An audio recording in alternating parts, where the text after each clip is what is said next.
Was that yesterday or was that 2 It was days ago? 2 days ago. Oh, I thought it was Yeah. yesterday. No, because I watched it yesterday. If it happened earlier in the day, then I think it was like an afternoon game. okay. Yesterday. I could be wrong, but I'm sorry. If she can't be honest with herself and say that she's jealous, that's her problem. Not a WNBA problem. Not a Chicago Sky problem. That's her problem. Yeah. I think she's just like incredibly self-centered. I mean, I don't know. I just think she has a completely different worldview than I do for sure. So I don't know. It's or she's playing. She drives me the fucking heel, insane though. Or she's playing the heel role really good and just trying to get super famous. I mean, she is.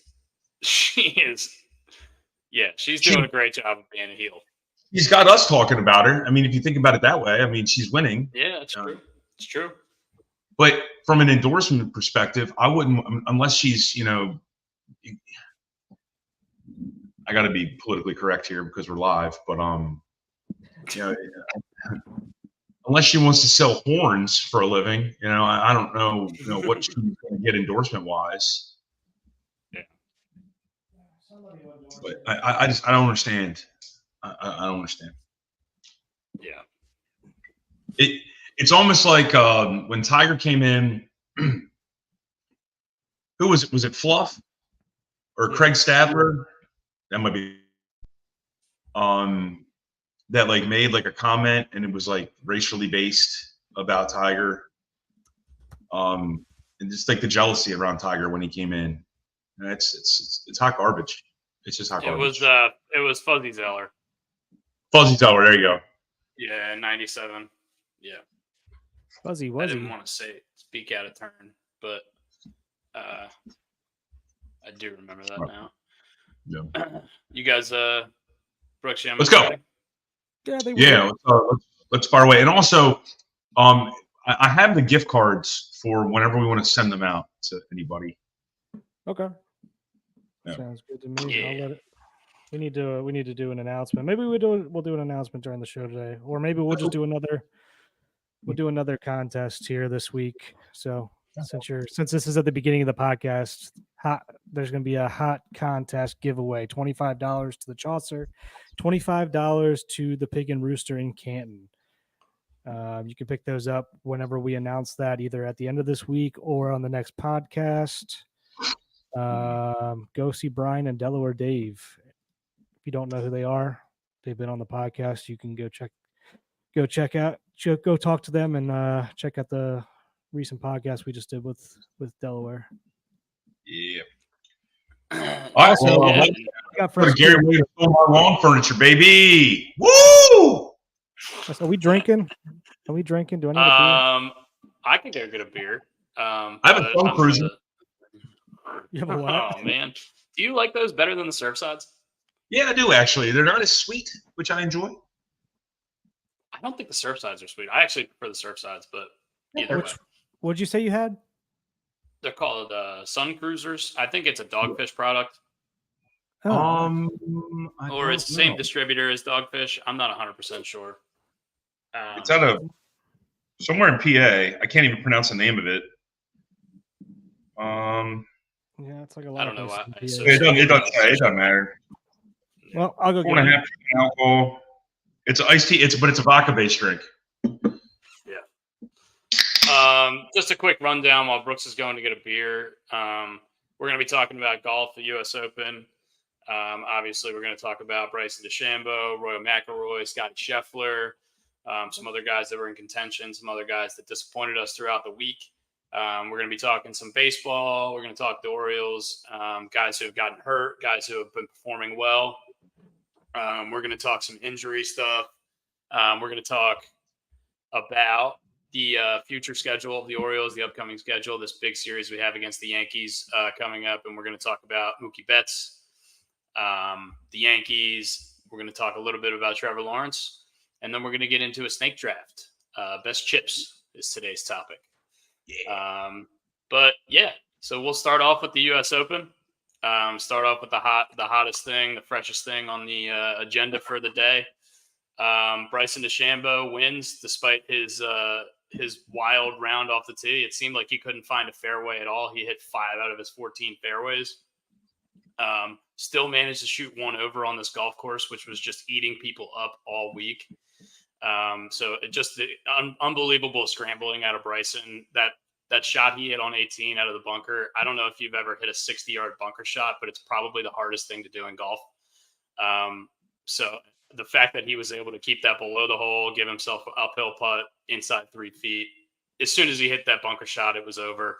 Rory knew it. You could see it in the back room. What did you guys think about Bryson in particular yesterday? And I'm going to shoot it over to you while I go get a beer. Cool. Brooks, go ahead, bud. Well, I don't know if I've actually expressed this on the podcast, but I'm not a huge Rory fan. Just how he plays the crybaby card really well, which really bothers me, and it's always like, woe is me. And we saw it again yesterday when he left pretty much when that ball hit the bottom of the cup.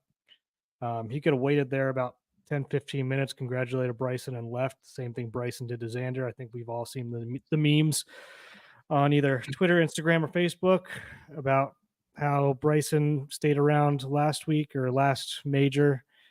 And Rory obviously peeled tires trying to get out of the parking lot. So I was super happy for Bryson, especially with what he's done in the past, year and a half, 2 years to turn his complete image around. Because I used to hate him more than anybody probably. The whole Brooks and Bryson thing, I hated Bryson. But everything that he's done and everything he's doing, it seems like he kind of gets it now. So I'm happy for him. I thought that was awesome.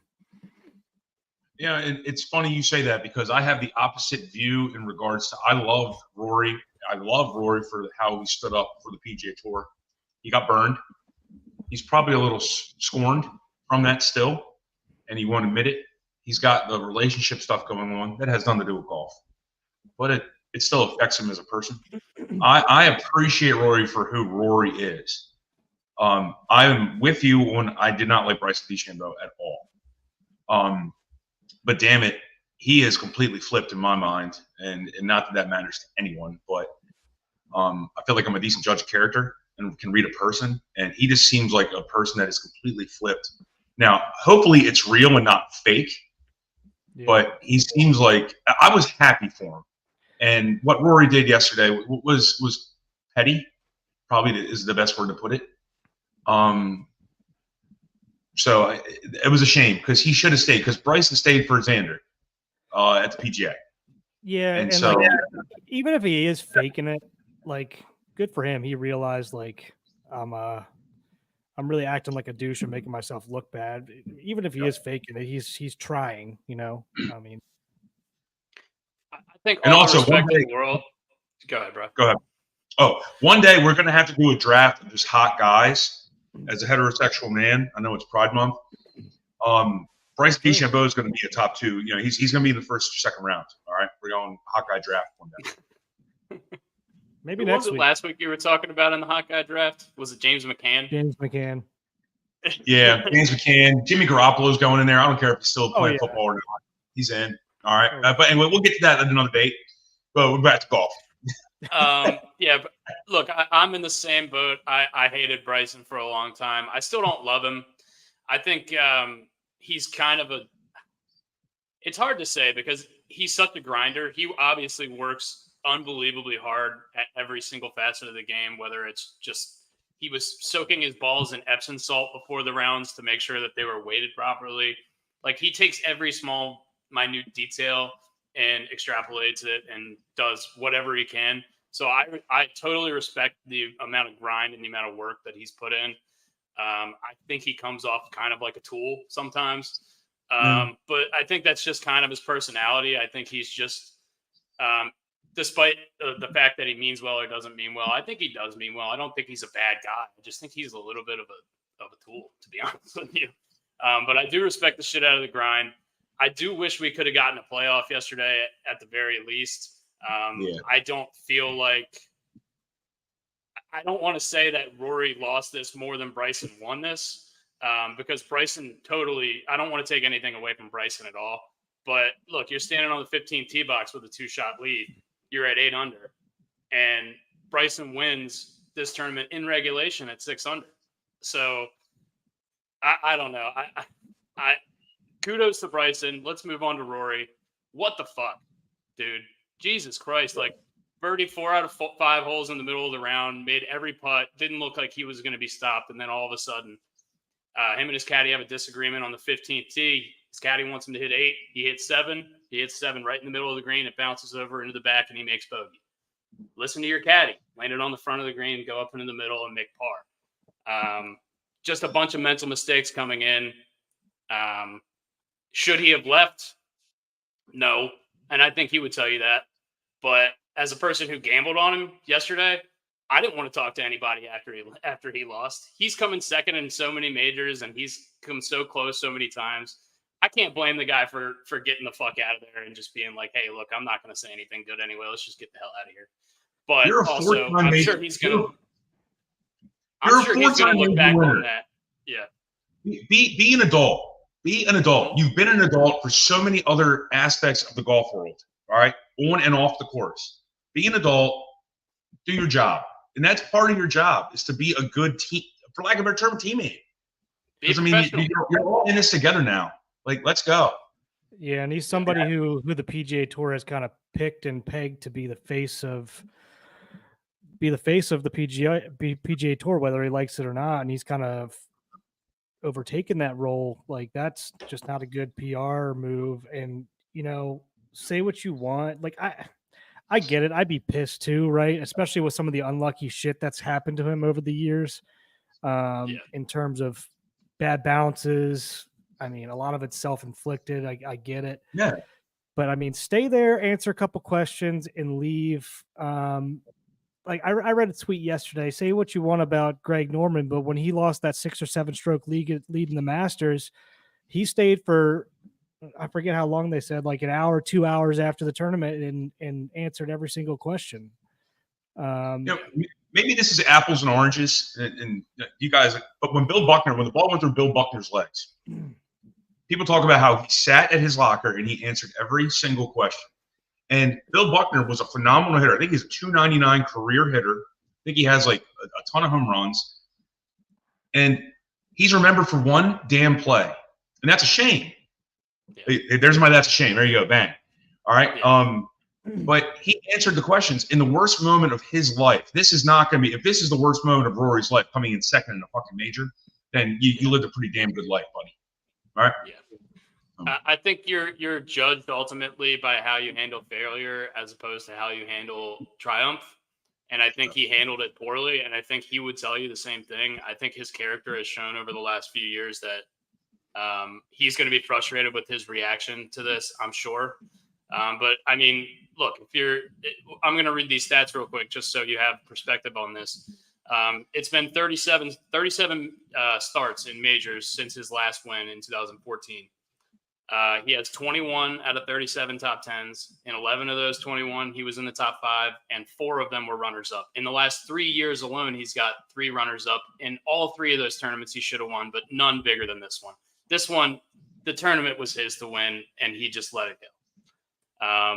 And so I can understand why he's so, like we just said, he's so goddamn frustrated. And I'm sure I was frustrated for the guy, just being a guy holding a $25 ticket on him to win. But also it's just, it's so hard. You really just have to try to do your best to stay level-headed and be professional as you can in these situations where you're losing, because that's where people are going to judge you. And we've seen it on the internet. I mean, people are running Rory through the mud, and rightly so. He fucking choked and he blew it and he didn't handle it well. Well, I mean, screw the internet. I'm going to say screw the internet. I mean, just as a judge of people of character, it's poor form. It's flat out, it's poor form. It's the easiest way for me to put it. Yeah, I don't think we need anything else to say on that. That's about I think we dragged him pretty good right there. Yeah. I had a buddy put on a prop bet. So random. He bet the top Canadian and the top Asian to to finish in the U.S. Open, and he won. So Corey Connors and Hideki Matsuyama. Corey Connors and Matsuyama. Yeah, Yep. I love that. That's great. And also, you know how much I hate Canada. So I couldn't believe that he won that. I wanted him to lose. So known Canada hater. I don't even know why I hate Canada. Scotty Scheffler made the cut on the number at +5. It looked like he wasn't going to make the cut for a while, and then a bunch of players in the late window on Friday were just getting eaten alive by this course. As we saw yesterday, just in the last couple hours, you can miss the fairway by 5 yards and just be in the worst lie possible and have to punch out and take bogey or double bogey into account. But Scheffler finished at +8, which was good enough for T41. +8 in most tournaments on the PGA Tour is going to be dead fucking last. He was 70th out of 74 in strokes gained putting this week of the guys who made the cut. That's been his problem all year. If he has a problem, it's with the putter. He gained strokes in every other aspect of the game, that being approach, wedge games, around the green, driving the ball, but he just can't putt sometimes. And look, he struggled. And it's good for golf that the world number one struggled so poorly, and the discussion is not just about that. It's about other stuff, because DeChambeau and McIlroy put on such a good show. And I mean, Cantlay, just the human Randall he is, just could not make a putt to save his life yesterday either. What did you guys see from Scotty, from the other guys who maybe didn't have great weeks? Was there anything that stood out to you? I mean, the course is the thing that really stood out. That was, I think, the biggest star. Personally, I wanted Patrick Cantlay to swing and both his arms detached from his body. I think he's an absolute turd of a human. And he's American. You know what? Go to Canada. But I thought, and I want to ask you guys this before, and Brooks, please comment on Dusty's question. Do we feel the course was fair? I think everybody was kind of yearning for that kind of. I mean, after the last couple showings where they just dominated. No. But I didn't like one thing I didn't like that I didn't think was fair was how they were watering greens after some groups went through. I don't think that's right. I think it should be the same. It should play the same all day. That's one thing. During a round, they were watering. I don't know which day. I don't know if it was every day, and I can't remember which day it was. Maybe it was Friday or Saturday, but there was a day where they were watering certain greens after groups went through, which I thought was bullshit. You could tell. Yeah, you could tell certain times. Like there was one that Brooks sent me on Instagram or Twitter of Mark Hubbard, who I love. Hit a ball maybe that was going to look like it was about 2 or 3 feet from the hole, and it funneled 40-50 yards off to the green into a waste area. Like that's just ridiculous. watered it. Like that kind of thing shouldn't happen. No, but also like you have to probably. know. I mean, look, all the players are dealing with this kind of thing. I don't know if they were watering in the middle of the rounds. Maybe they were. Brooks, Brooks, I trust you. I would imagine. I know that they were watering before each round. But yeah, I do want to give props to Patrick Cantlay for finishing T3 this week after I said you can throw your money straight into the garbage if you want to bet on him. He's been terrible all year. He's been so bad all year. He has not played well. This is a course that fits his game, but he just had no form, and all of a sudden he came out and he was just lights out this weekend for the most part until Sunday. So shout out to him, even though as Brian said, he's kind of a loser and I don't like him at all. At least he wore a freaking hat. Well, he's getting paid. Yeah, he did wear it. That's true. Yeah. He's getting paid. He doesn't wear the hat when he's not getting paid. Yeah, it's so weird that Tiger's caddy Joe LaCava went to Cantlay's bag at the beginning of this year, and then Cantlay's just been terrible. Of course, Cantlay played well this week, but yeah. So who's Tiger's caddy now? His name's Lance Bennett. I think LaCava was on the bag. No, LaCava was on Cantlay's bag. Tiger and LaCava have split. They're obviously still good friends, but LaCava had the opportunity to take Cantlay's bag. Cantlay's obviously competing a lot more and a lot better than Tiger at this point. Yeah. So they made that decision mutually. I don't know if Lance Bennett is going to be Tiger's full-time caddy moving forward. Also, based on the comments we got from Tiger this week, I don't know if Tiger is going to need a caddy very much going forward, because he seemed like he thought he played pretty well this week, and it still wasn't even good enough to make the cut. And I don't think a guy that competitive is going to be able to handle that for much longer. He just looks like he looked like he was hitting good shots and wasn't getting good results, but everyone was playing the same course. Yeah, everyone's playing that course. I mean, you got to deal with those conditions and find a way. And he said it himself. He's just not able to practice as much as he used to be able to. Those 5 to 10 footers that used to be routine for him, he can't practice those anymore. So they don't go in all the time anymore. So when he's got to make a big putt for par, he used to make every single time. He just doesn't have that anymore because he's not as in tune, and he can't be because his body just doesn't allow him to. He's a defeated man in terms of his body, not mentally. He's still a competitor, but he just can't do it. And Dusty, you probably said it the best. I mean, and it's a shame because we want to see him win at least one more, right? It'd be, how cool would that be? I mean, you remember where you compete. were. Yeah. Just have him in the conversation, you know? Yeah. One other thing I wanted to bring up too, unless you got something else on that, Dustin. No, go ahead. How bad does Zach Johnson look after DeChambeau doing this? I mean, the guy just continues to look worse and worse. Yeah. For reference, Zach Johnson was the captain of the Ryder Cup team last year, and quickly after he decided on the finalists for the team, a lot of people came out and were disappointed with the way he handled the guys who didn't make the team.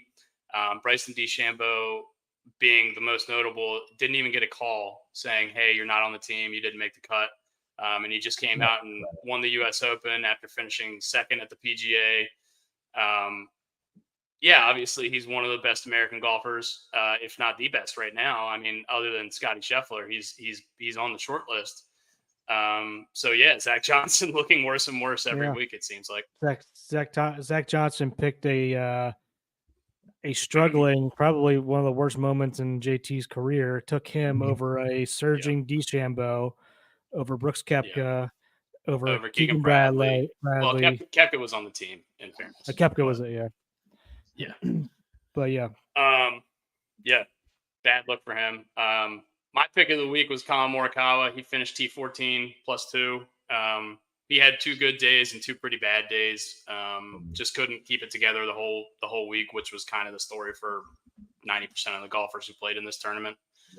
I want to talk about Ludwig Aberg because he looked like he was primed and ready to compete into the weekend, and was the leader after 36 holes and made a triple early on Saturday, made a triple early on Sunday, just kind of played himself out of contention on 2 really bad holes.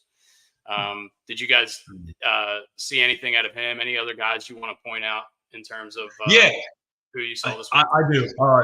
The top amateur looks like you, Dusty, and it's disturbing. Yeah, I know. Yeah. I knew this was going to come up. Neil Shipley has the top amateur in the Masters and now the U.S. Open. When on Sunday at the Masters, he was paired with Tiger, and I probably got 15 text messages that morning asking how I was doing mentally playing with Tiger on a Sunday morning at the Masters. He looks like you, not right-handed. And Jordan Spieth's caddy looks like Chris Merrick. Michael Greller. So I like that. It's disturbing how our friends look like golfers.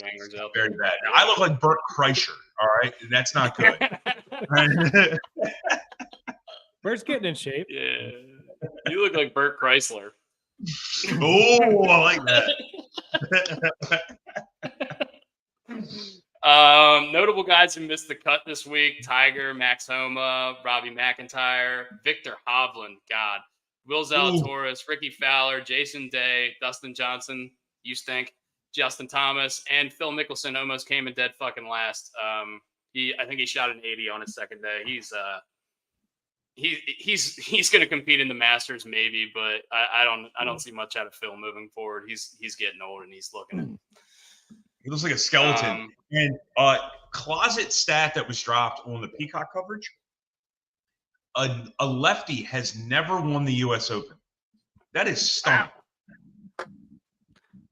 That's crazy. I know Phil's coming second 5 or 6 times in the U.S. Open, and that's the only major he never won. I mean, based on his game now, it doesn't seem like he's going to be able to win any. But he won the PGA 2 years ago, so who knows? All right, worst golf shot: Phil's U.S. Open drive at Bethpage Black, or was that Wing? Either one, doesn't matter. Whatever. It was Wingfoot, I believe. Wingfoot. Or Rory's 2.5-foot missed putt in the U.S. Open. The putt on 15 was significantly worse than the putt on 18. The putt on 18 was a 4-foot downhill slider that he started outside the hole and it broke right on the other side of the hole. That's a tough putt.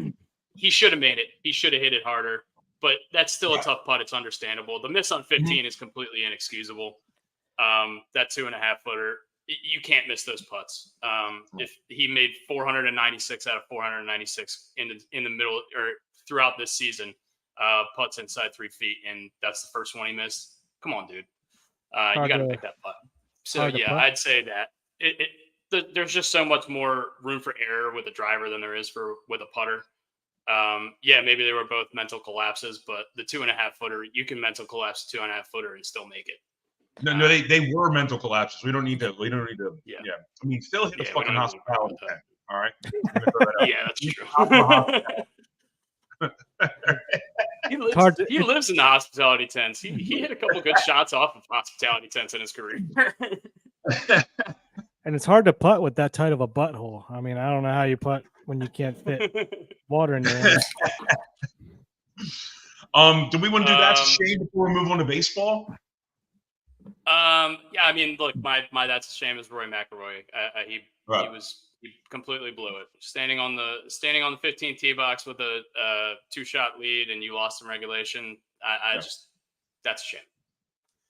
My that's a shame for the week is the Kansas City Chiefs player. Stay the fuck out of jail. Stop hitting people. Stop driving cars really fast. Stop being douches. Stop. It's like the entire Kansas City Chiefs team other than Patrick Mahomes and Travis Kelce, decide to be assholes. What a collapse. Stop breaking the law, you assholes. All right? Where's Liar Liar and Jim Carrey screaming in the phone? Yeah, my that's a shame is the Pittsburgh Pirates letting up another stolen home.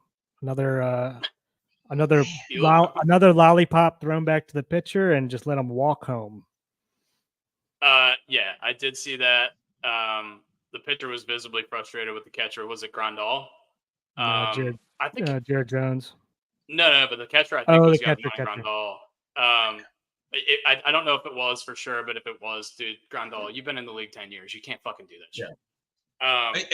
That's ridiculous. This goes back to what we talked about with Tim when he was on. These catchers now, and Adley is doing it, and you guys probably know where I'm going. The one knee down. One, you're exposing the living hell out of your crotch. I'm just going to throw that out there right away. But I hate to say lollygaggers because we're going to make fun of Bull Durham, right? But it looks like it's laziness. It looks like catcher laziness. This one move technique. It's to get the low pitch is what it is. It's for framing purposes.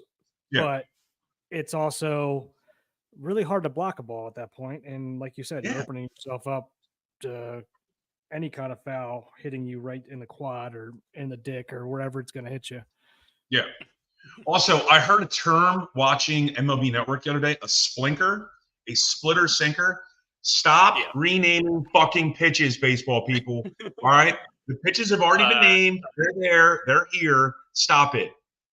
Splinker? It's just new. It's new stuff, dude. It's the same thing with the sweeper. It's the same thing with, any of these pitches. It's just they're just gonna keep getting renamed. It's a combination of a splitter and a sinker, but a sinker is already Call it it's a the sinking fastball. It's a Paul Skeens pitch too, which means it's going to be overused to hell for the next It's 5, like the 10 years. the Vulcan changeup. At least. Yeah. I mean, this is probably my get off the lawn moment. I know I'm old, but come on, dude. No, me and Drew Burton used to have knockdown drag out fights about two seamers and stinkers, and I used to just like hammer home to him, be like, it's the same fucking pitch, dude. Just call it a two seamer. Just some people are better at getting more movement on it. Yeah. Splinter. It sounds like a porn name. It sounds like a position you'd see in a porn.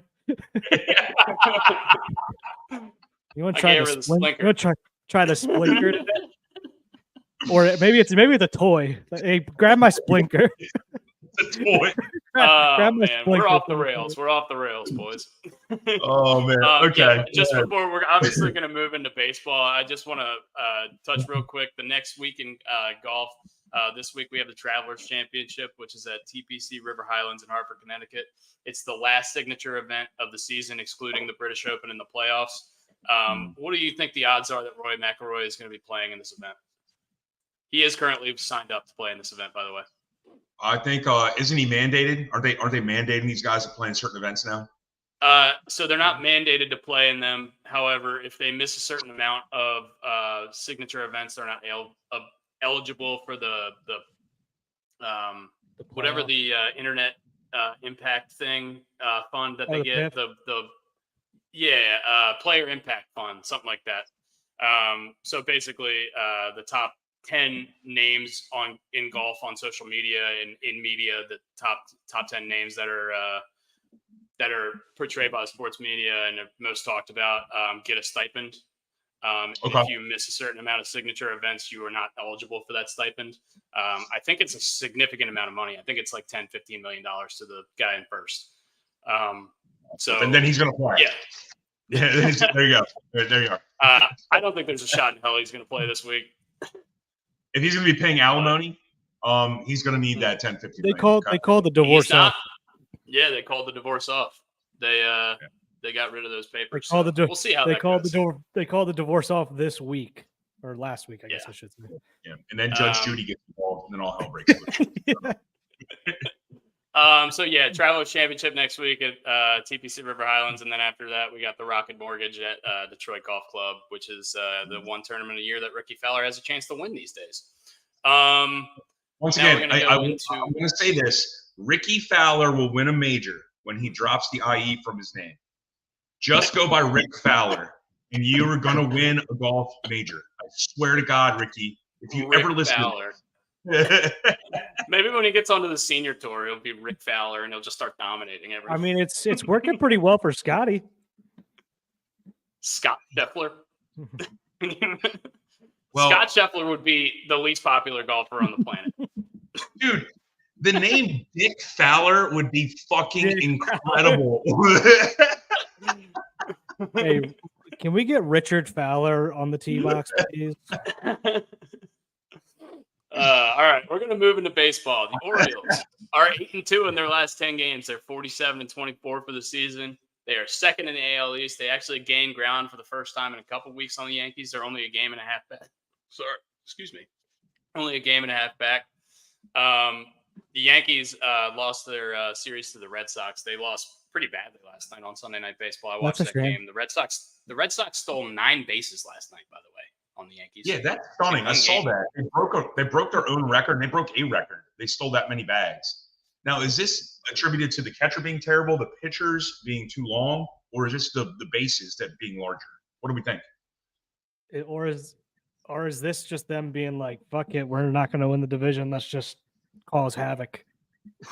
Maybe. I don't know. Either way, I think the Red Sox were super aggressive. But I think that particular catcher, Trevino, last night has pretty bad numbers against the Steel. And then I guess the Red Sox just had a lot of good situations where they thought they could run. And, I mean, once you get to the point where you got 4 or 5 stolen bases, I'd keep running too. I hope the Orioles are taking notes. I mean, they might have just created a blueprint right there. Yeah. Hey, and on this note, before we even go any further, Corbin Burns, I did not realize he was that bad holding runners on. Holy shit. Yeah. He's pretty bad at it, but the good thing is that runners don't seem to get on very much against him, so don't need to hold. Don't. That's the old adage, right? Don't need to hold them if they don't get on. But yeah, I don't know if he's that bad. Like I haven't figured that out yet. I've been thinking about that as well because his numbers are bad, obviously, with holding runners. But like he's got a slide. He's got a slide step. He's changing up his times to the plate. I literally have not taken a stopwatch out and seen like what his time is to the plate. Yeah. So I don't know that. So sorry. He doesn't have a large leg kick or anything. And like you said, he's got a slide. He's got a slide step. No. Going 95 to 98. Yeah, he's got a really slow, like compact, deliberate motion to the plate, which I don't know if maybe that's affecting it. But or he's got some tell. Usually McCann catches him, and Adley caught him yesterday. Did you guys think that was interesting? We were talking about that a couple weeks ago, that McCann always catches him. I was thinking that during the game. I don't know if and I was thinking it as well. I think this might be a product of how many games we have to play back this month. We only have one day off. Yeah, that's where my mind went. Yeah, either way, they seemed like they had a good game plan. I actually saw, and I didn't notice this in any of the McCann when McCann was catching him, but it probably did happen. But I did see a couple times where Burns is clicking his pitch comm for what he wanted to throw next. So I don't know if that's something that he was just doing with Adley. Okay. He wasn't doing it. Was not for every pitch. I was watching, but every once in a while, when he knew what he wanted to throw, I saw him go into his pitch comm. So it's something I want to look out for when he has McCann behind the plate too. I'm sure he does it though. Yeah. But I did think it was interesting. Yeah. Yeah, I want to talk about Gunnar. He turns 23 years old next Saturday.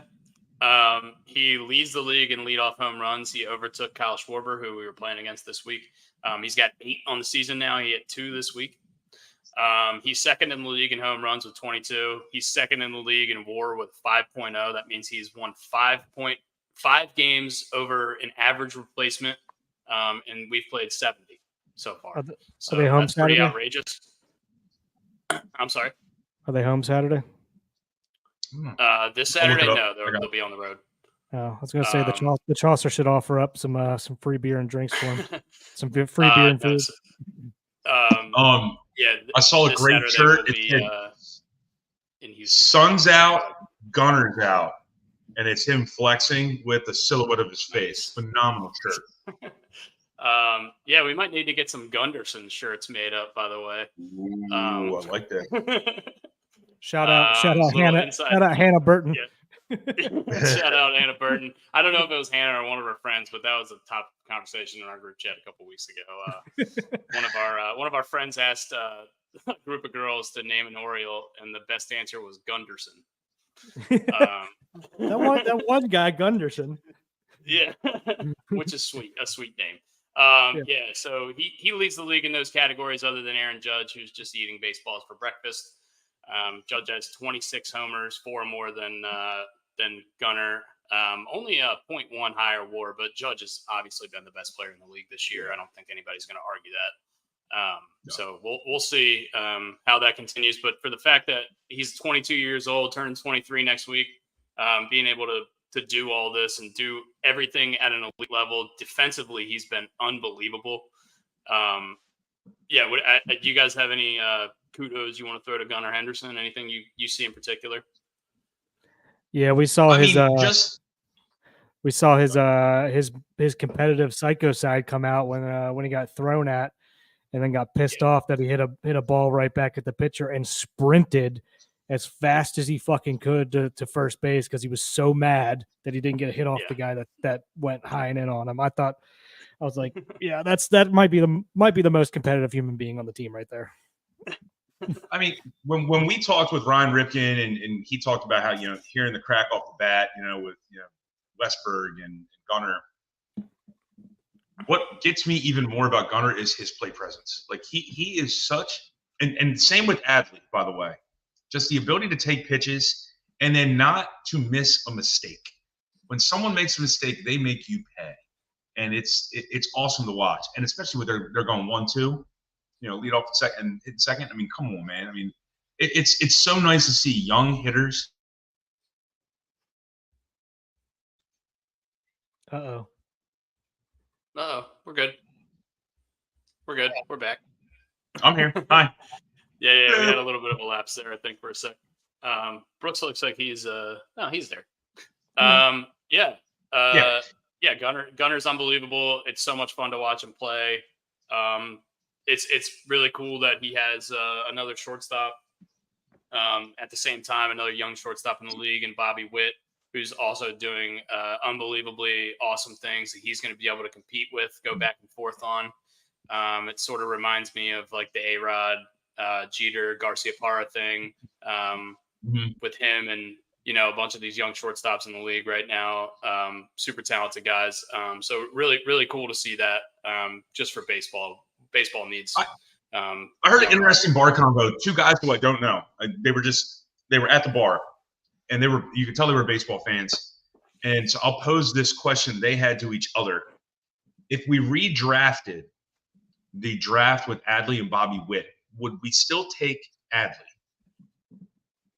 I said we still would, because the catcher is more important than a shortstop in regards to how you handle a pitching staff. But it's a fair argument. It is. It is. I mean, you're based on team need, yeah, I guess. But I mean, you're getting a great player either way. I don't think it can go wrong either way. Yeah, you're not going wrong either way. But it was just kind of like I never thought of it that way. Yeah, it's because interesting debate. Yeah.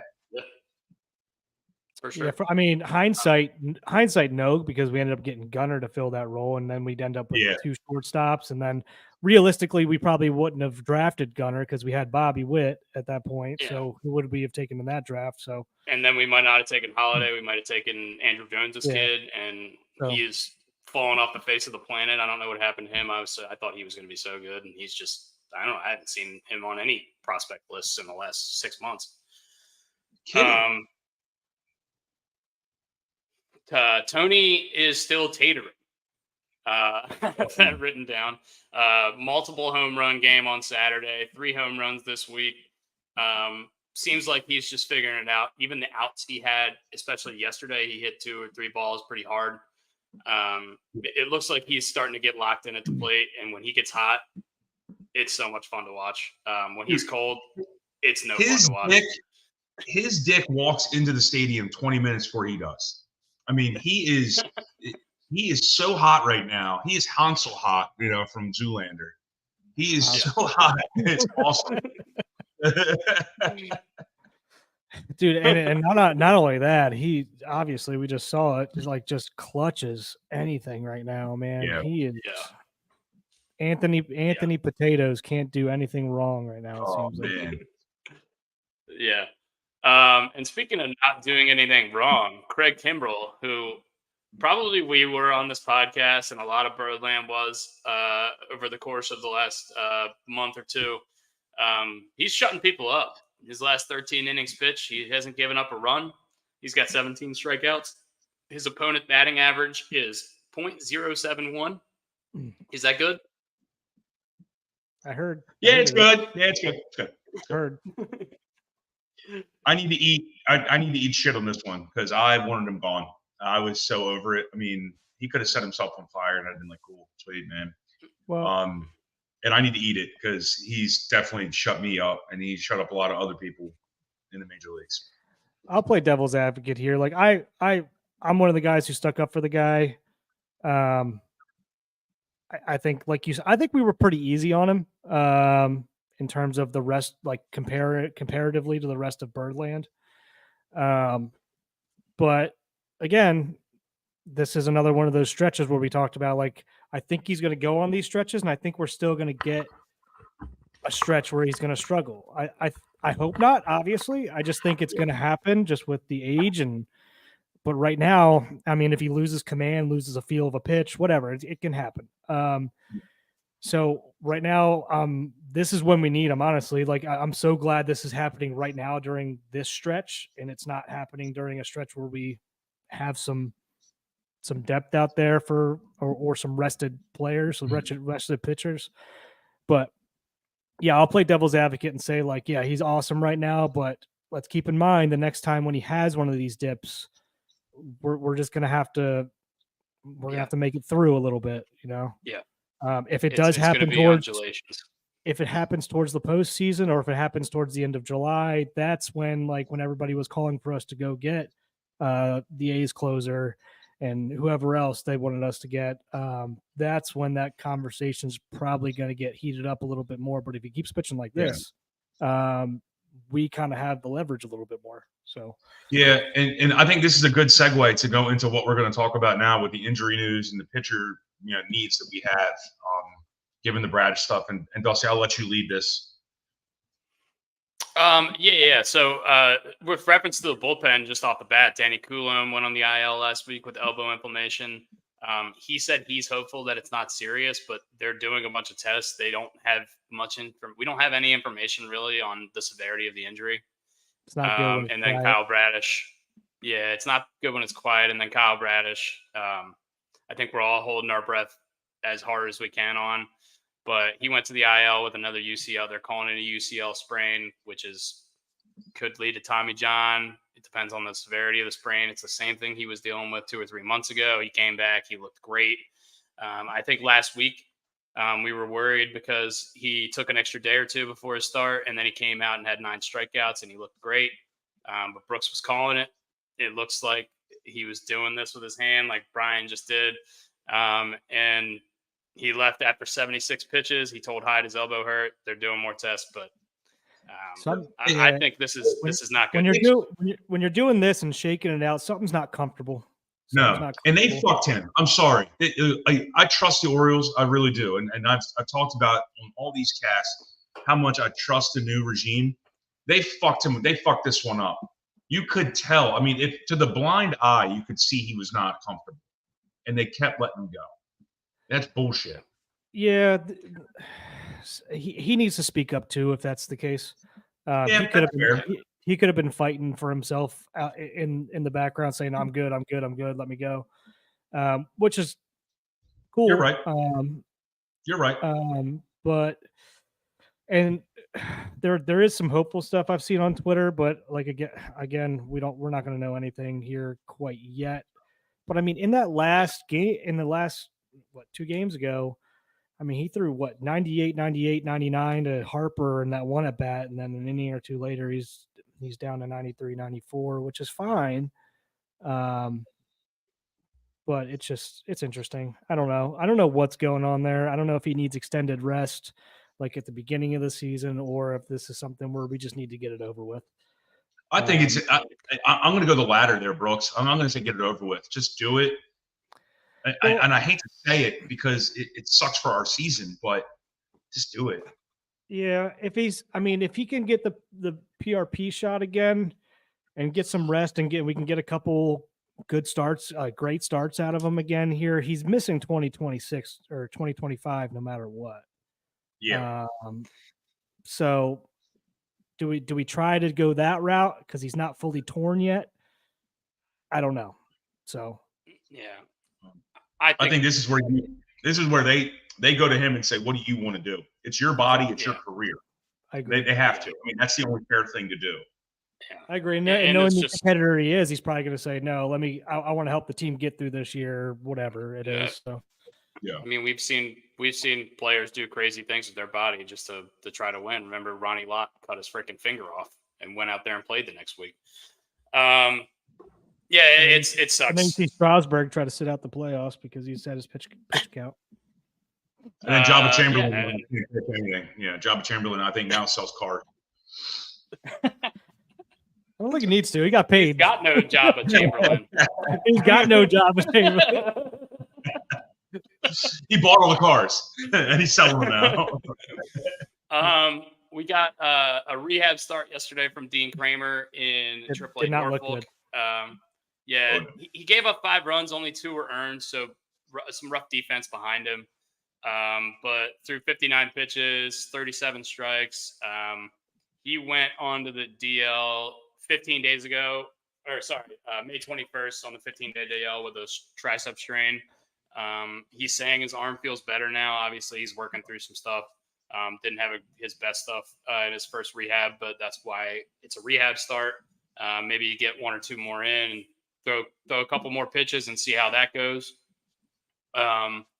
So, yeah, I mean, hopefully he'll be back. The fact that we're going up against the Yankees in New York in a series that means a lot, we're a game and a half back, and our three pitchers are Cole Irvin, Albert Suarez, and Cade Povich. That's scary. Was your girlfriend. Wolf. Fuck. Sounds like 3 wins. Uh, Sounds like 3 wins to me, boys. What are you talking about? Yeah, I need the negativity out of here. That sounds like 3 wins to me. Yeah, it's scary, man. I don't know. I have faith in our organization, and obviously it's still the middle of the season, so it's even if we get swept, it's not the biggest deal in the world. Yeah. I don't think we'll get swept because I think our bats are that good, and I think Tony Taters is going to hit 80 balls over the right field wall in New York. But yeah, it's scary. It's definitely would be awesome if it was Burns, Rodriguez, and Bradish. But you got to find ways to win games. That's how we've been doing it all year. We've been grinding. I think Aaron Judge is season going to is hit 15 balls over the Edbury fence. He might actually hit 1-2 Jersey, given those pitchers. Okay. I don't think we should pitch to him once in this series. No, just hit him or walk him. Yeah. No, I don't see us. We're not going at him at all. We're going to pitch. We're going to be very. Yeah. We're going to be picking at corners. Careful. Yeah. Yeah, and speaking of guys who don't miss bad pitches, if you throw a hanger to Aaron Judge, that thing is going into orbit.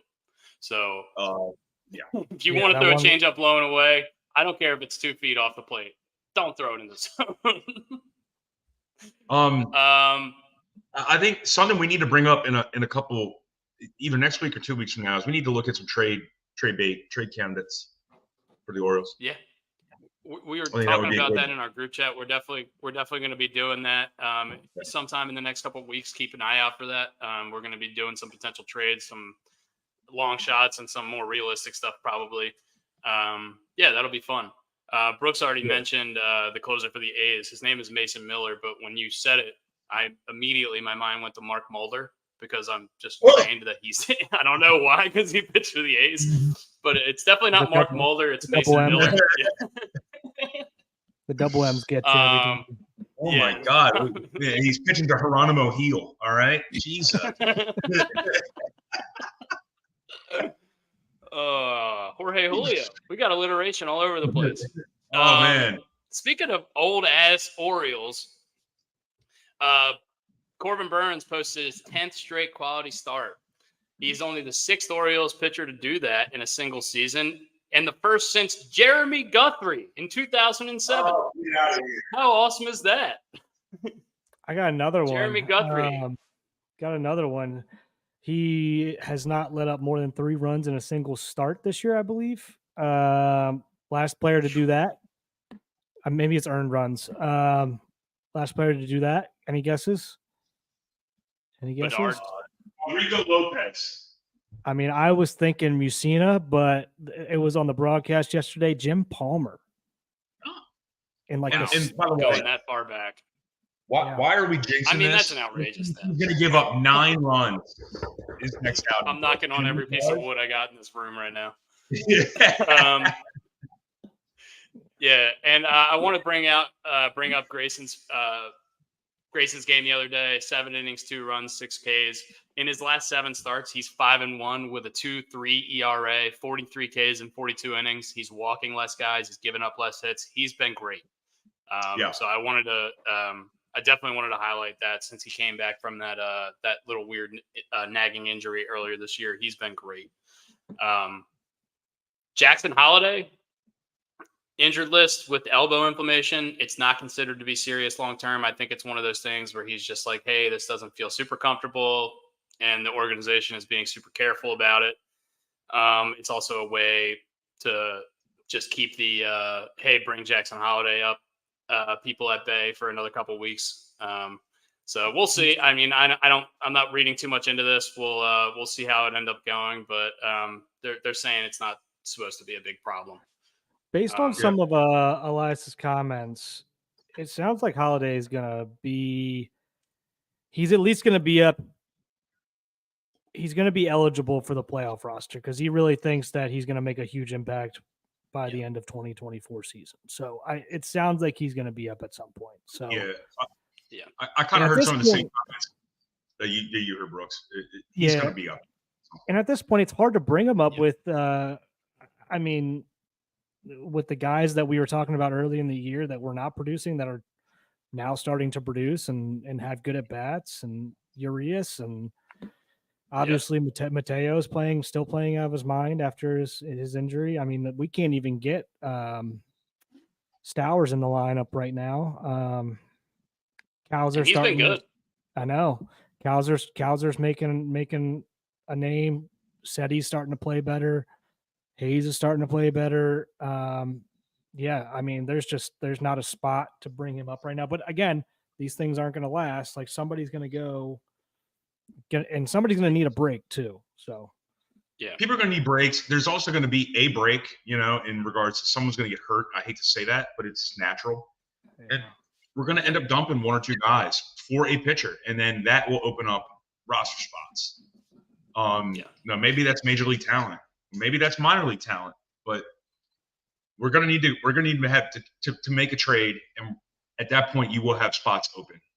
Yeah, and we'll discuss that when we talk about potential trades. We'll discuss whether we think we should deal minor league talent, major league talent. Who do we think we should deal? So, like I said, keep a lookout for that episode. Kobe Mayo, just the last thing on the injury news. Kobe Mayo came back from his injury. He's played 4 games since his return with Aberdeen, and he's hit 3 home runs in those 4 games. 3 doubles, 6 RBIs, 2 walks, 6 for 13. Looks like he's back, completely mashing in what is it? Is Aberdeen's long season single A?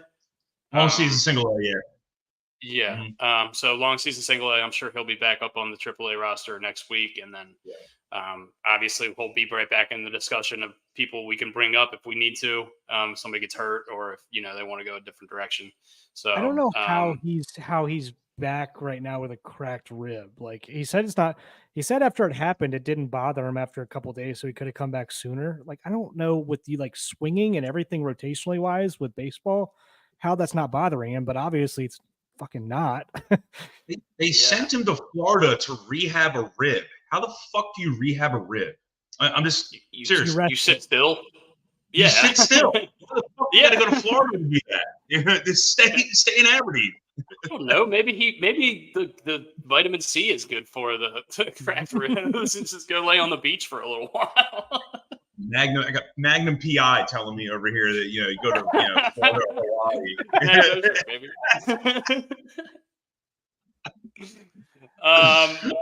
We talked about it a little bit already. Upcoming schedule today is our only day off in June. I don't know what the hell I'm going to put on the television at Green Turtle tonight. I guess it's going to be the NBA game, but yeah, I don't know what to do with my hands when we don't play. NHL tonight? No, tomorrow. Hockey's tomorrow. We have a road trip. We have 3 games at the Yankees and 3 games at the Astros this week. And then next week we come back and we play 3 games at home for the Guardians, who are one of the hottest teams in baseball. And we play 3 games at home for the Rangers, who swept us last year. So we have a little bit of unfinished business with them at home. This is a big stretch. We've been talking about it all June. We talked last week. We said we'd be okay with 3-3 through the Atlanta and Philly series, and we went 4-2. So look, keep going. Try to make 500 through this tough stretch, and then pick up your games later in the season. If you pick up more games than 500, that's great. If we can take 2 out of 3 against the Yankees to start, that would be a great start. Being 500 this month, if you come out of this month 500 or anywhere remotely above, that is a victory all around, because this is the stretch where we're just going to get battered. And somewhat healthy. The great teams we're playing. Yeah. Yep. Somewhat healthy, even though we're not. But yeah, I mean, look, we lost. It looks like we lost Bradish. I don't know. Fingers crossed. We don't know yet. Lucky. but we don't know yet. We yeah. still want to wait for news on Coulomb, but it's really hard for me to say his name properly. Colombo. Well, where's the blue ball? Colombe? Hello? I feel like this is a campaign situation. All right. Around the league, Mookie Betts breaks his hand. Damn it. Yeah. I want to say this, and it sucks for the Dodgers. It sucks for baseball. It's the same thing with Acuna. We need these guys. Yeah. It just stinks. Yeah. And we need Betts. We need Trout. We need Acuna. We need Ohtani. We need all these guys. How does this freaking guy move to shortstop and become like a top 3 shortstop? That's fucking nuts. I mean, it's insane. It makes me mad, but damn it, I'm mad when he's gone. So good. It's a 6-time Gold Glover in right field, and he's playing. He's gonna win another one. He's gonna win another one. He'll win the fucking platinum glove. At a He's gonna win the platinum glove. Yeah, no timetable yet available for his return. He got hit in the hand yesterday, so we're recording this on Monday, June 17th. So he got hit yesterday in the afternoon game. So, he broke his hand. I don't know how long he's going to be out. Kind of depends. I'm sure they're doing x-rays and all that stuff, but it sucks for baseball, like Brian says. And we're wishing him all the best. The Dodgers are obviously a great team, and they'll be fine without him, but he's one of the best players in the league. So the sooner he gets back, the better it is for baseball. We touched on the Yankees already, losing 3 of their last 4. Brian's got something to say. Before we get off baseball, because I know we're moving to NFL here on the rundown. It's the 10-year anniversary of Tony Gwynn's death. Favorite baseball player of all time. Dustin is a Tony Gwynn hater. He doesn't have him in his all-time lineup. You're a bum. Yeah. And I got his hat on too, the Tony Gwynn hat. You can't say that we're Tony Gwynn haters when we come from a family that our whole dad's side of our family grew up as San Diego Padres fans and love Tony Gwynn. Dusty didn't have him in his all-time lineup. He's a hater. I'm going. So, for those of you who don't know, and that's going to be like 98% of you, we did an exercise in our baseball group chat a couple of years ago where everyone would make a starting lineup of players that played in their lifetime. I had Tony Gwynn on the bench in that instance because Ichiro was my starting right fielder. I was born in 1994. Tony Gwynn retired in 2000. I saw a ton of Ichiro. I didn't see a ton of Tony Gwynn. That's why my lifetime lineup doesn't have Tony Gwynn in it. When I sent that lineup over, Rogers lost his absolute shit on me. And he's been calling me a Tony Gwynn hater. I think I'm still on his phone as Tony Gwynn hater. I don't hate Tony Gwynn. I love Tony Gwynn. I just saw a lot more Ichiro in my life. So that's just how I base my all-time lineup. You are. I'm not going to show you the phone number on the internet. We might have to do that on instead of a snake draft 1 week. We might have to do an all-time lineup 1 week. Yeah. I don't want to show your phone number on the podcast, but you are still in my phone as Tony Gwynn hater. If you can see that. Hey, it says doctor up there though. But no, it's 10-year anniversary yesterday. And I heard his son talk on whatever, I wish I could give courtesy to wherever it was produced, or broadcast. But hearing his son talk, kind of like it brought a tear to my eye because his son has that nasally, like high-pitched voice that Tony Gwynn had, and it almost made it sound like Tony Gwynn was talking again. And Delaware Dave has a phenomenal stat about he's still the all-time leading rebounder at San Diego State University basketball. I might be making it up a little bit. It's assists. Yeah. Assists. There you go. Still the all-time leading assist guy basketball-wise. Are you kidding me? Yeah. So. Again, our uncle played. Our uncle went to San Diego State and played multiple sports there as well. Also loves Tony Gwynn. We are not Tony Gwynn haters. Yeah, well, he's not in my right field. He's not my right. Your uncle is not my right fielder. Okay. I'm just saying we love Tony Gwynn in this family. I love Tony Gwynn, but I saw a lot more Tony Gwynn than, or saw a lot more Ichiro and Vlad Guerrero than Tony Gwynn in right field. Moving on to the NFL. Yeah, moving on. We're going to quickly talk about the NFL. Trevor Lawrence got paid. Highest, I think, one of the highest average annual value of contracts. I think this is going to be the case with pretty much every new contract that comes with quarterback. 5 years, 275, 200 million guaranteed.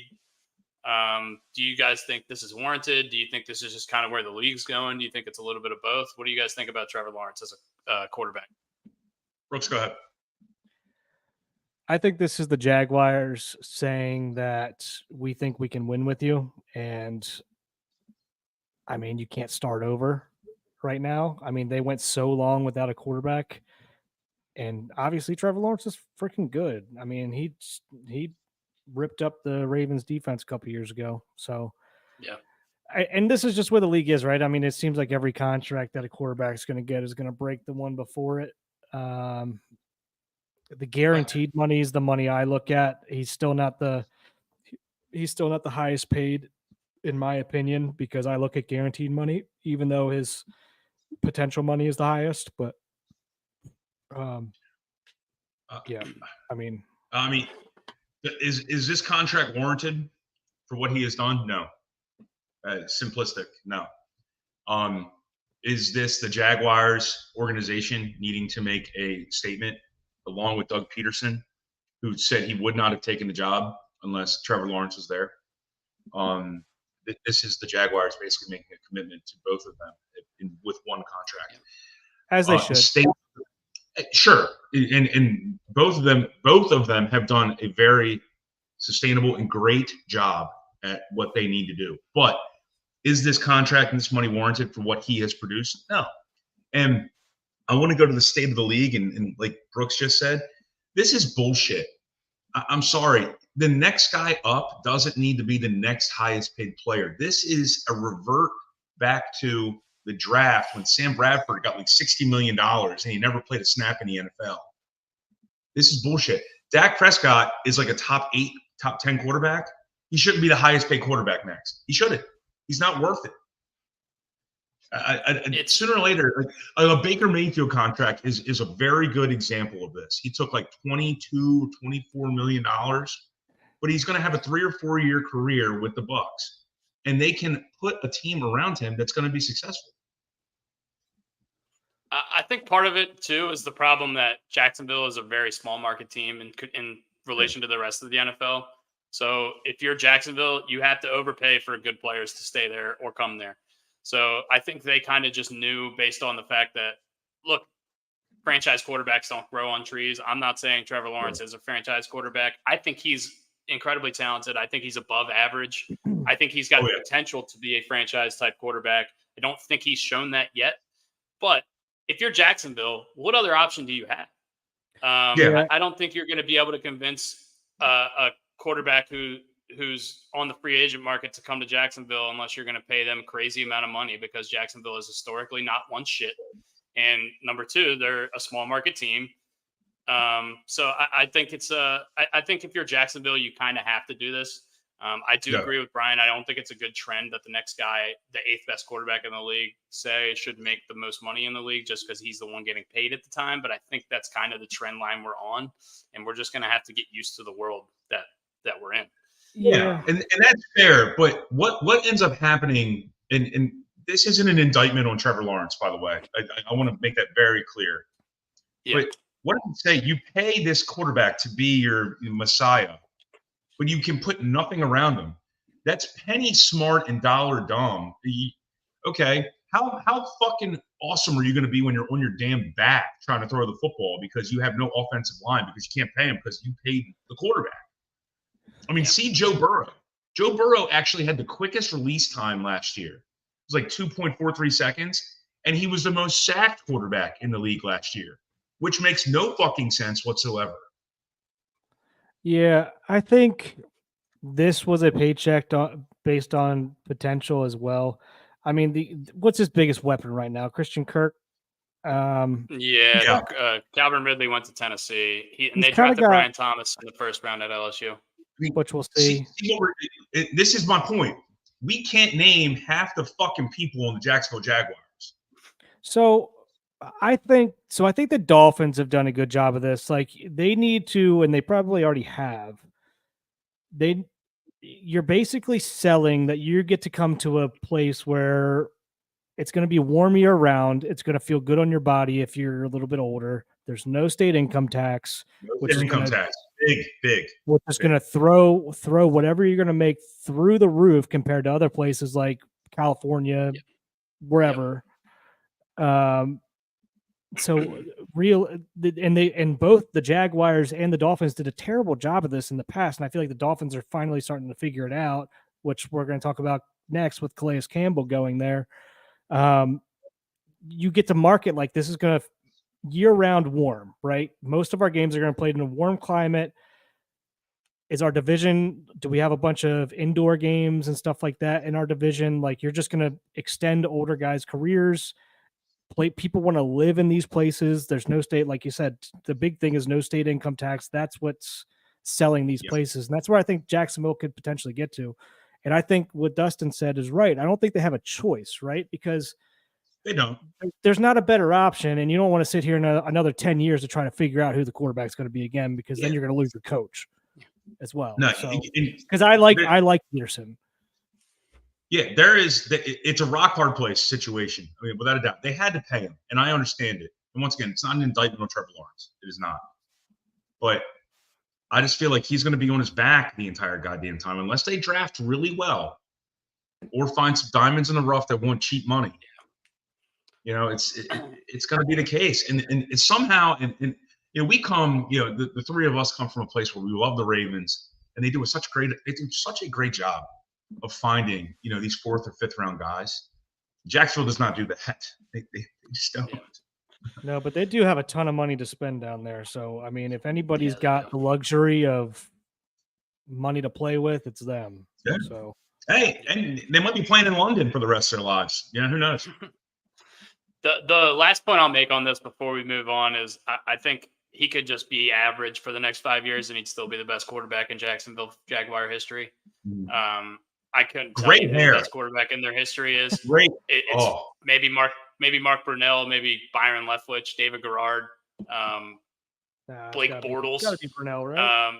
It's got to be Brunell. Yeah, Brunell won playoff games. Bortles, all right, you got to get it right. Blake Bortles almost went to the freaking Super Bowl with that crazy defense they had a couple years ago that beat us like 44-0 in London. By the way, I remember that. I opened up a bar early for that bullshit. I know. I went to that bar that day before my shot at Asperger's. How was that said bar? I got there at 9 a.m. I had to be at work at 1. Oh, man. Yeah.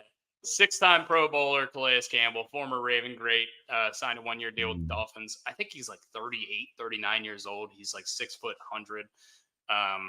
Good for him. Staying in the league, still cashing paychecks, still pretty effective. I think he was pretty good for Atlanta last year. Whenever I watch Red Zone, I remember him popping off on the screen. And he was great for the Ravens. So I have nothing but love for him. Good for him. I hope he continues to make as much money and play football as long as he wants to.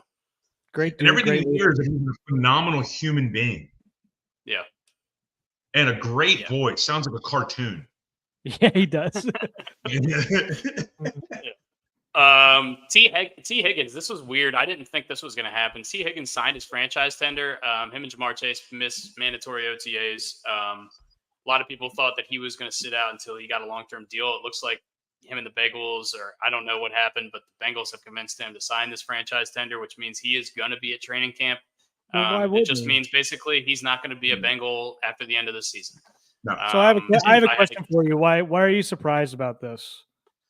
I thought he was going to hold out and just try to get traded.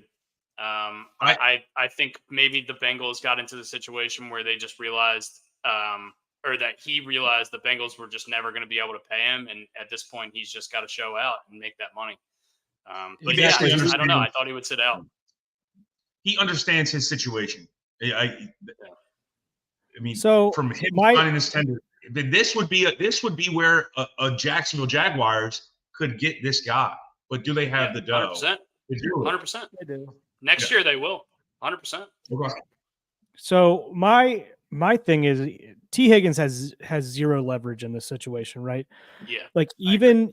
even if he wants to sit out this year, why would he? Because then he's not making a guaranteed $24 million.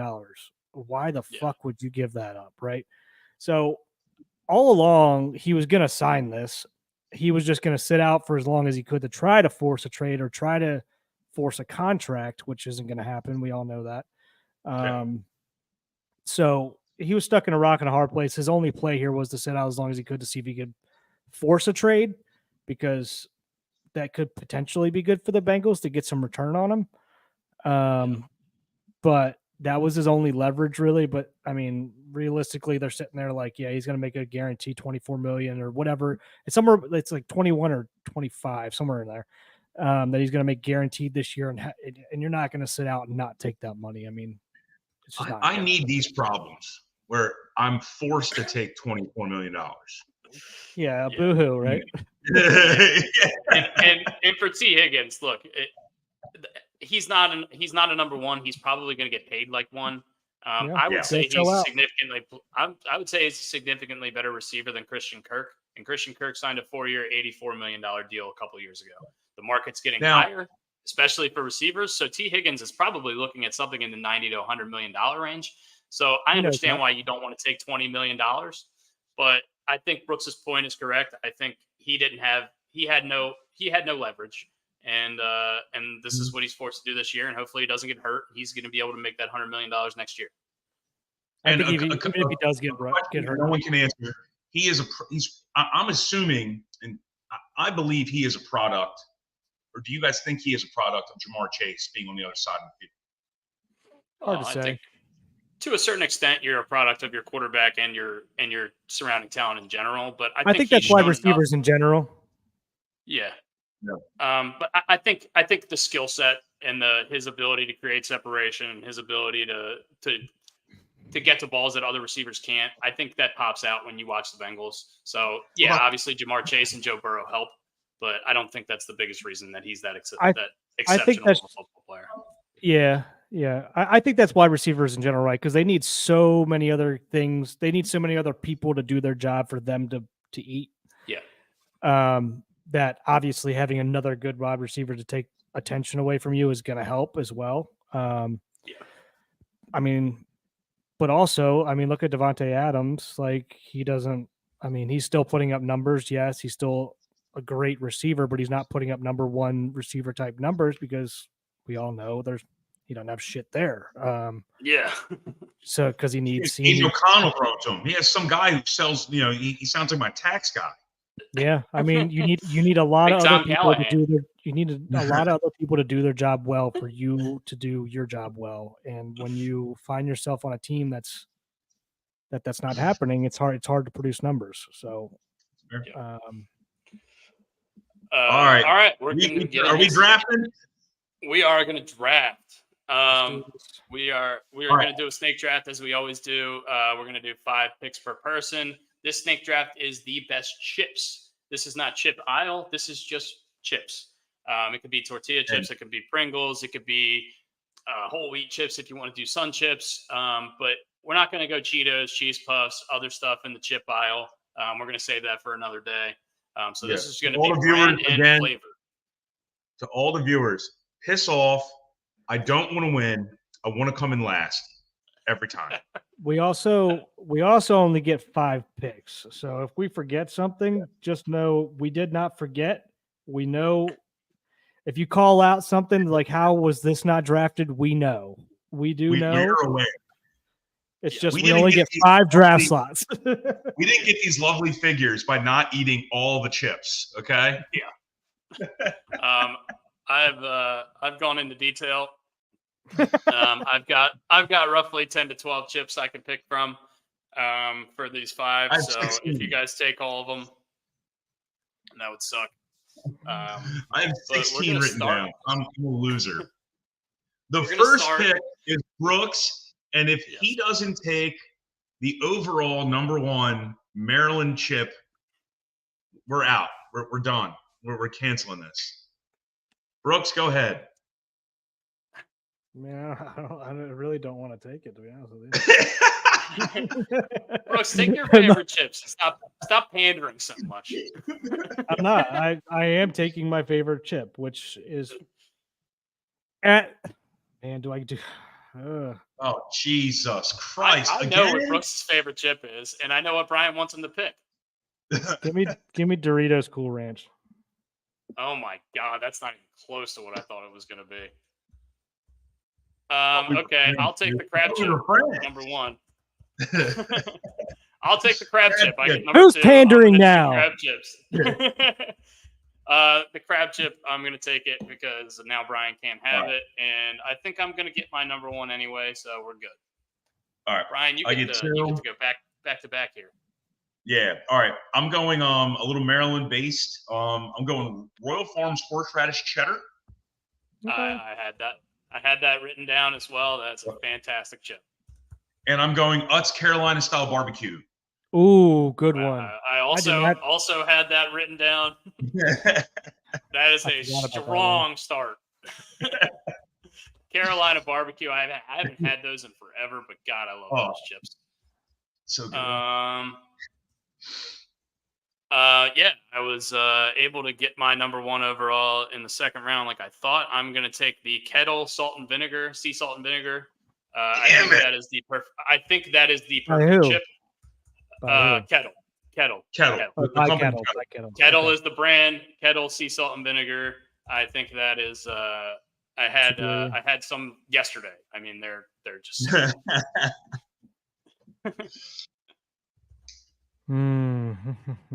Give me. I mean, fuck it. I mean, give me just two in a row. Give me regular Doritos nacho cheese.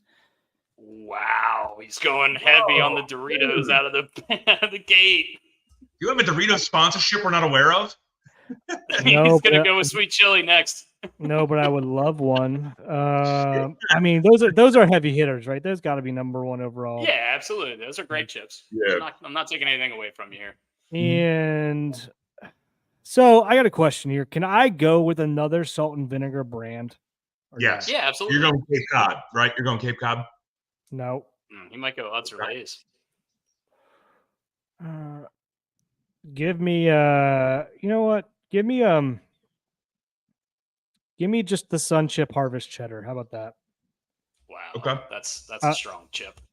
That's a strong chip. I don't want to, because I mean, I love salt and vinegar everything. So I mean, I like all the brands. So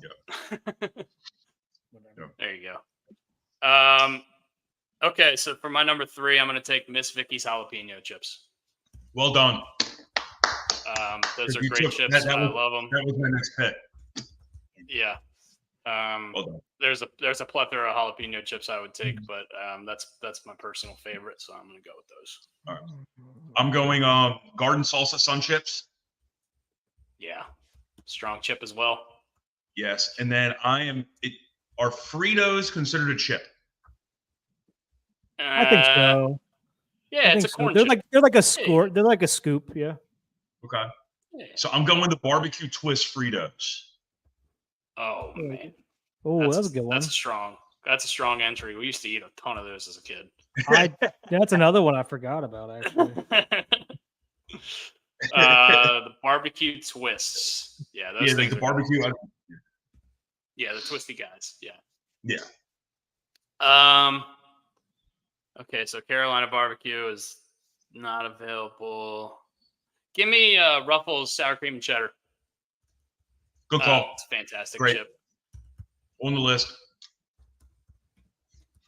Well done.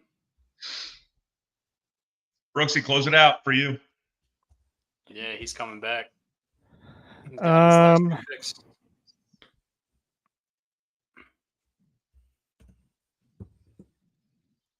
I want the Kettle brand Honey Dijon, and this is a new find. This is a new find as of vacation. I had not had these before until my brother-in-law and his wife brought them to vacation in Hilton Head. I'm a freaking addicted to them right now. The Honey Dijon, and they have to be the Honey Dijon. There's another Dijon that they have. Got to be the Honey Dijon is better. Is it what color is the bag? It's I'll show like you. yellow. It's a yellow. Okay. Yeah. Main biscuit. I know what you're talking about. Got you. They're And you got the party fantastic. size. You got the party size pulled up first, which I love. Yeah, gotcha. We grew up on BJ's and Costco. We're party size everything. Including our bellies. Yep. And Brooks, you actually get 2 in a row to finish off your draft. Oh, So your last pick is up, shit. and he's got no salt and vinegar chips. It's I know. stunning. I gotta do one. Give me the Miss Vicky salt and vinegars. Okay. Miss Vicky salt and vinegar. Yeah. That's a strong answer. That chip could have gone in the 1st or the 5th round. Yeah. That's why I asked you. I was like, are you going kettle or are you going Miss Vicky's for that salt and vinegar? I need a clarification. And it's Oh funny 'cause man, I could go like the so Cape many Cod. different I ways. like the Cape Cod salt and vinegar way better than Yeah. the 2 that you picked, but they're all I like- good. I like all of them. Yeah. Yeah. I'm between 2 chips right now, and Between 2 ferns. I'm gonna take the Zapp's Voodoo chips. Are you kidding? I don't know if you've ever Okay. had Voodoo chips, Okay. but they're so good. Okay. It's literally my next selection. You son of a bitch. Yeah, I think I stole all of his draft picks. Yeah. Lay's can go ahead and fuck right off in this Yeah. draft. I told you, dude. Lay's- Lay's is out. All right. I just need to do it just for shits and giggles. I'm going Wrap Snacks, cheddar barbecue potato chips. They got Snoop Dogg on the fucking label. What? Show us a picture. Show us a picture. I have no idea what you're talking about. Get it closer. Wrap snacks. I have no idea what the hell that is. So Brian's gonna come in last.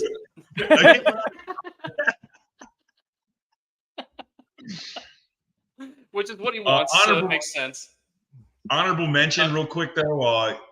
Doritos sweet Thai chili, killer. Yeah, I almost took them, but I took 2 Doritos. Tostitos hint of lime because it's universal. No. The Kettle brand. Do you like the honey Dijon? I love the peppercini. It's like a neon Oh my green God. bag. I love it. So good. Yeah. Yeah. I can't believe you took Zapp's Voodoo chips. That pisses me off. I I'm waited too. I'm pissed off that I forgot the Tostitos hint of lime chip. Those are like the most addicting chips. Yeah. I have man. some honorable mentions. Plain Ruffles. I love plain Ruffles. They're so good. Yeah. And just any sour cream and onion chip, I'm all in on. Utz in particular, the ridged sour cream and onion chips from Utz are real good, especially when you get the folded over ones. Yeah, those are Yeah. elite. I can't believe a barbecue chip. Now I know I took barbecue twist. You I can't took believe a Carolina barbecue. barbecue. Oh, yeah. Okay. But like Yeah. regular barbecue, heat or something or smoke. You I'm got a 3 big- barbecue chips in your freaking thing, dude. I'm a big, I would say I'm a big, I like barbecue chips. Like, I mean, so obviously I'm never taking regular chips. If I'm going to like Jimmy John's, I'm not taking a plain chip. That's Yeah, boring. as okay. fuck. I'm going salt and vinegar. I'm going barbecue probably. Yeah. I'm stunned. Yeah, a lot of No sour cream and onion went. Dustin had one. Did you? No. I had cheddar No. sour cream. No, You had no the cheddar sour and onions. cream. Oh yeah. Yeah. Damn. No. Yeah. We're gonna get some. I We're think gonna that's get. pretty crazy. We're gonna get some shit for that. Oh, we're gonna get That's all right. for that. That's all right. No Lay's sour cream and onion. Just no Lay's in general on this list, which is great. We're from Maryland, so we're Utz and hers people to help with Lay's. I'm not kidding. If you haven't had the Royal Farms horseradish cheddar, Yeah. it is so fucking ridiculously good. Yeah. I could If eat you like 4 bags. horseradish, I mean, they're unbelievably addicting. If you like horseradish, you will not stop eating that bag. I promise you. I'm And everyone trying. needs to know cheese curls were not allowed on this. Those are poofs, and goldfish are not chips. They are a cracker and they are fish. Cheez-Its are crackers. Yeah, we couldn't take party mix. We couldn't take anything like that. I love Yeah, bar so I dogs. don't want to hear your bullshit about like Yeah. cheese curls or whatever. Like we would have taken a lot of other stuff, but this was chips and chips only, Yeah. not Oh. crackers. Any you got any honorable mentions there, Brooksy? I think you took all mine actually. The only other one I would say is maybe like the Tostitos scoops for like a dip Mhm. or something like They're that. but- universal. yeah, Yeah. but that's about it. And that's And- why I mentioned the Ruffles plain, because if you get that with a French onion dip, that's pretty much undefeated. yeah. Anything hell of a good dip. Oh yeah. I heard Trader Joe's dill pickle chips. I just got yelled at. I guess someone was watching live and just came in Oh, and out. my God. Dill pickle chips, huh? Off the I've top never had rope. I've had dill pickle sunflower seeds before. I'm not a big pickle. I'm not a pickle guy. I'm not a pickle guy, and I'm not a jalapeno guy. So that doesn't resonate with me. Kirsten coming in off the top turnbuckle here, just opening the door, yelling. By God. Out of nowhere. All right, so I'll run through them real quick just so everyone has it, and then we'll make a graphic and we'll throw it on Instagram so you guys can vote. Please vote. Please if you vote haven't so we can been. just If you keep making fun of Brian. Yeah, if you just keep making fun of us, we don't actually have any feedback. Yeah, obviously Brian's drafts are terrible, but well, let him know by I have vote. no feelings. No feelings. All right. He's wearing a Ken Caminiti jersey. Snake draft. Doritos Cool Ranch, Doritos Nacho Cheese, Harvest Cheddar Sun Chips, Kettle Honey Dijon, and Miss Vicky Salt and Vinegar is Brooks's team. My like team it. is the Utz like Crab it. Chip, Kettle Salt and Vinegar, Miss Vicky Jalapeno, Ruffles Cheddar Sour Cream, Zapp's Voodoo Chips. Brian's team is all of my rejects because I took all of his picks. Royal Farms Cheddar Horseradish, Utz Carolina Barbecue, Sun Chips Garden Salsa Flavored, Fritos Barbecue Twists, and the Snoop Dogg Wrap Snack Cheddar Barbecue Chips. And not just the let us Trader know, Joe's dill pickle. Not Not the dill yet. pickle chips. Fuck Trader Joe's and their dill pickle chips. All right. If you guys want interact with us on social media, talk to us. We're always here. Couple giveaways If, coming this week, guys. Yeah, we have a couple of giveaways. We do this podcast every week. We have hats, we have merch, we have other stuff. We're gonna ask you guys for your feedback on, and we're gonna be back here every week. So if you guys want to throw a like, comment, subscribe, if you want to hear us, Maybe we'll go back live. tomorrow. Maybe back tomorrow, but we're not sure yet. Yeah, let me know, back Brooks. And hey, happy Father's Day to Brooks. Happy Father's Day, buddy. I love Yeah. you. I care about you so much. Happy Father's Day to all the guys that are watching, or any fathers that are watching, or that Yep. watch us later. All right. Happy Father's to Day all to Tony Pops. Happy Father's Day to Big Glenn. you guys. Yeah, Hell yeah! Tony giddy Pops. up. I don't know Kirsten's mom's or Kirsten's dad's name. Eric with a K. Yeah. Okay. Hey, Eric I with a K. don't know. You can trust Eric. Eric with a K. Eric Larson. Yeah.